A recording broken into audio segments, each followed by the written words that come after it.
All right, everybody, this is the video for Module 3, Lesson 6. We are converting smaller units today to larger ones in the customary system, so the opposite of what we did yesterday. So now that we're going to see both ends of the spectrum today, all right, going big to small or small to big, I think it's appropriate to put in our notebooks what the rule or the rhyme is to remember what to do.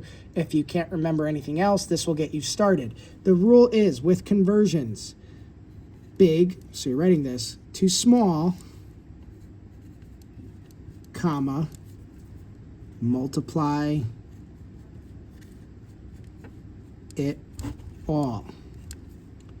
And then underneath that, you're going to do, what are we doing if we're going small to big? Like inches to feet, we're going to go small to big, comma, divide that pig. Yes, you heard it right. So again, I did not make this up, I promise you, but it rhymes, so I guess it's just a fun way to remember it. Has nothing to do with a pig. It just tells us that, like, if we're going from feet to inches, we multiply. If we're going from inches to feet, we're dividing, okay? So today's going to be all division, but it's going to be stuff you've done already, so don't freak out too much. We're not doing, like, long division. We're doing more of, like, that fraction division, and we're going to see one right now. So let's say we want to do 2 quarts equals how many gallons? All right. 2 quarts equals how many gallons? Okay, big thing is this, all right? If you can't visualize this, you can always go to your reference sheet, okay? It will tell you certain things like how many quarts are in a gallon, which right here on my reference sheet, it tells me 1 quart equals 2 pints, but it doesn't say how many, oh, it does, 4 quarts in a gallon. Great, so it's right there. I checked, I had to find it, but I'm good. So I know the conversion is 4, but the question is, am I going to multiply or divide? So this is where you're going to either put a B or an S above these units, ignoring the 2. So think about it. What's bigger, a quart or a gallon? Even if you can't visualize one of those things, if there's 4 quarts in a gallon, then these must be smaller. So I'm going to put the S above the quarts and the B above the gallons. So we have that down, so now we can go to the rhymes. And this will tell us if we're putting a division symbol in our work or a multiplication symbol.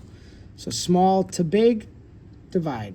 Okay, so here we are. I'm going to put a division symbol down before I forget. Now, what am I dividing? Well, just take it in the same order that's written. I have a 2 here, so I'm going to put that here.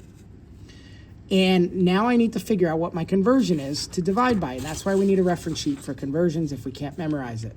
Now, again, you might already knew a gallon was bigger. If you can picture like a gallon of milk, those are the big jugs. Quarts are the smaller ones.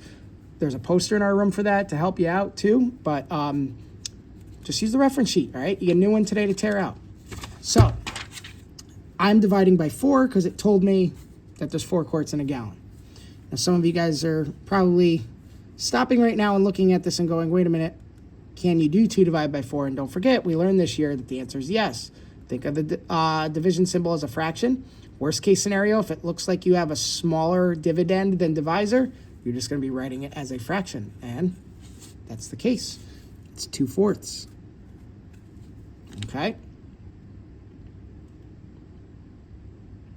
You could also write 1/2 of a gallon if you know that 2/4 equals 1/2 because 2 is half of 4. So it's up to you. But I'm gonna leave it 2/4, and we're gonna go on from there.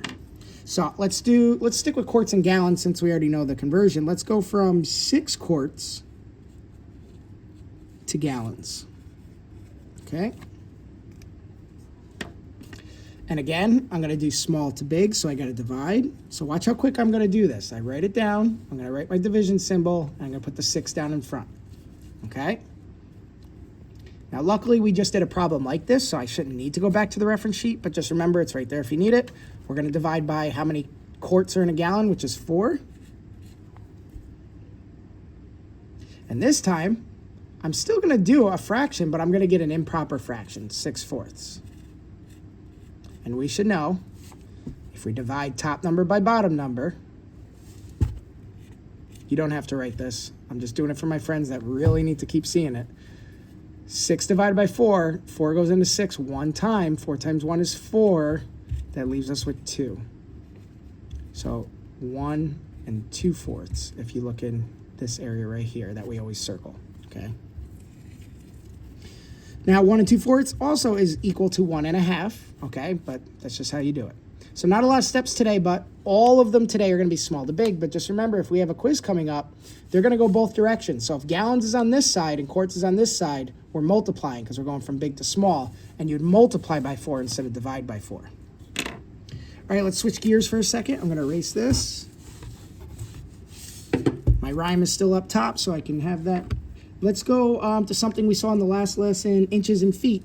But instead of starting with feet, let's start with 4 inches equals how many feet, okay? Now, you're going to have tape diagrams today to help you out, but we're not going to draw them today. They take too long in our notes. But I am going to expect to see today on your notes, small to big, okay?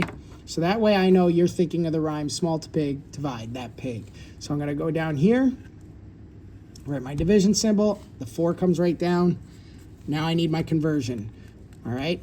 And if you don't know this one's not on your reference sheet. You can look all over if you want, but inches and feet aren't on there because you're supposed to know how many inches are on a ruler, which is 12. So we're dividing by 12. And then we can just write that as a fraction. And because this is a proper fraction, I'm going to leave it alone and write 4/12. It could be simplified to 1/3, but I'm going to leave it 4/12 for now to keep it 5th grade standards.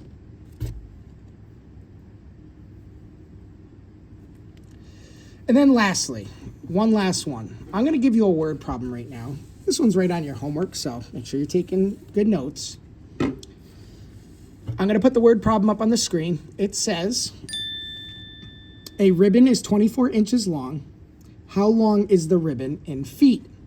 So when you have a word problem, they don't necessarily lay it out like the other ones where you can write small to big. So what you're going to do is you're going to take the information out of the word problem when you see a conversion and set it up just like one with the equal sign. So since it says the ribbon is 24 inches long, I'm going to write that down. That's what they gave us. Whatever they give you in terms of numbers, that number should go first. Then you're going to have the equal sign. And they want to know how long is the ribbon in feet, so I'm going to put blank feet. Simple as that. And now it's just like all the other ones. We're going to do the S and the B. Small to big, divide that pig, so we're going to divide. All right. Bring down the 24. I know I'm going fast, but these are not meant to take you a long time. And then the conversion for inches to feet, don't forget, you don't need your reference sheet for this one. It's not on there anyway. 12 inches in a foot. All right, so the first step you might choose to do is 24 divided by 12 as a fraction, 24/12. And if you know your 12 facts, this is an easy one because there's no remainder. 24 divided by 12 is 2 because 2 times 12 equals 24. So 24 inches, think about that. That's 2 rulers. That's 2 feet. All right. So this one, don't forget, was a word problem. You just had to pull it out first. So you're going to see some with word problems, some with just the tape diagrams. Just make sure every time you set it up like this and you're dividing today because we're always going small to big, but get used to showing the S and the B because if I start mixing these up on you on a quiz, you need to know if you're multiplying or dividing. All right. Good luck.